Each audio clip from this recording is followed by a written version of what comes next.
Bismillahirrahmanirrahim. Dear viewers, how are you? Today we are going to discuss section 153 of the income tax ordinance. Section 153, the most important section of the income tax ordinance. Section 153 क्या कहता है? Section 153 ये कहता है कि जब जिस वक्त पेमेंट करनी है उस वक्त टैक्स विदहेल्ड करना है। किसने टैक्स विदहेल्ड करना है और क्यों करना है, इस चीज़ को एक्सप्लेन करना है। हम जो आज इस चीज़ को सीखने वाले हैं वो ये है कि सेक्शन 153 के तहत कटा हुआ टैक्स, सपोज हमारा टैक्स कटा है या हमने टैक्स काटा है, विद हेल्ड किया है या विद हेल्ड हुआ है, वो हमारा एसेट है या हमारी लायबिलिटी है।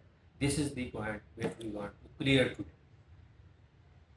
सपोज के सेक्शन 153 के चलान पड़े हुए हैं हमारे सामने और वो मिक्सड है।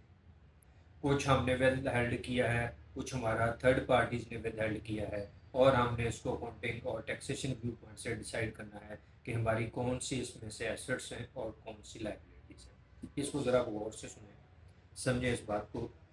जो हमने टैक्स विद हेल्ड किया है during payment to our vendors under section 153, that is our liability. वो हमारी लायबिलिटी है, हमने टैक्स विद हेल्ड कर दिया, रिमेनिंग अमाउंट हमने पेमेंट कर दी, और ये जो अमाउंट हमने विद हेल्ड की है इसको हमने with in 7 days bank challan create करके बैंक में जमा करवाना होता है। It is our responsibility, it is our liability. On the other hand, जो टैक्स हमारा विद हेल्ड किया हमारे कस्टमर्स ने हमें पेमेंट करते हुए, वो हमारा एसेट है। उन्होंने हमारा टैक्स विद हेल्ड किया और नेट अमाउंट हमें पे की, और उन्होंने अब वो टैक्स जो हमारा विद हेल्ड किया है, सपोज उन्होंने 1 मिलियन की हमें पेमेंट करनी थी और उन्होंने 9 लाख हमें पेमेंट की है और 1 लाख विद हेल्ड कर लिया। वो जो 1 लाख विद हेल्ड कर लिया है उसका वो चलान क्रिएट करेंगे और बैंक में डिपॉजिट करवाएंगे और हमें उसकी कॉपी प्रोवाइड करेंगे। ऑटोमेटिकली आईरिस सिस्टम के अंदर भी वो क्रिएट, वो जनरेशन उसकी हमें नज़र आनी शुरू हो जाएगी। विद इन 24 आवर्स ये नज़र आ जाता है।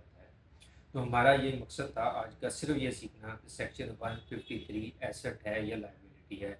ये एसेट भी है और लायबिलिटी भी है, दोनों केसेस को मैंने डिफ्रेंशिएट कर दिया है। उम्मीद है आपको इसमें अंडरस्टैंडिंग हुई होगी। किसी का कोई क्वेश्चन हो, क्यूरी हो regarding this, I am available, please do your queries, I will try my best to reply. Thank you, take care, अल्लाह हाफिज़।